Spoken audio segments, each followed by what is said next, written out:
L'édition 2022 de la capitale africaine de la culture a ouvert officiellement ses rideaux le vendredi 24 juin 2022, au théâtre Mohamed V de Rabat, en présence du ministre marocain Mohamed Mehdi Ben Saïd. À l'occasion de la cérémonie d'ouverture, le ministre de la Jeunesse, de la Culture et de la Communication, Mohamed Mehdi Ben Saïd, s'est réjoui du choix porté sur la capitale du Royaume du Maroc.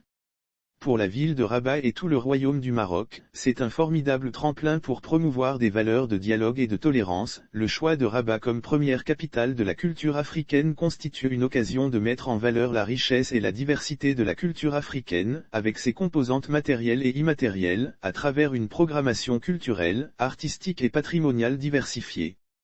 Pour la ville de Rabat et tout le Royaume du Maroc, c'est un formidable tremplin pour promouvoir des valeurs de dialogue et de tolérance entre notre pays et ceux du continent, a-t-il déclaré.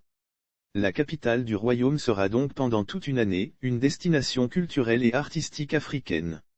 Un événement qui selon Madame Asmé Erlalou, maire de la capitale marocaine, transformera la ville et sa région en un grand théâtre international pour tous les citoyens. Une célébration qui permettra d'intégrer les activités artistiques et des industries créatives dans le rayonnement international du continent africain.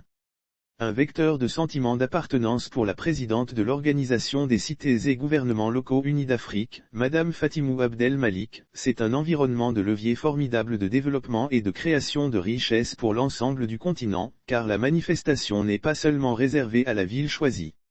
Lire aussi 5e édition Apéro Tourisme 225, Abdelmalek Kettani partage l'expérience du Maroc en développement de l'écotourisme, en célébrant les capitales de la culture africaine. CGLU Afrique veut faire de la culture dans les villes africaines un vecteur de sentiment d'appartenance et de respect de soi et promouvoir la créativité et la beauté africaine avec pour objectif d'intégrer les activités artistiques et les industries créatives dans le rayonnement international du continent, a indiqué Madame Fatimou Abdel Malik.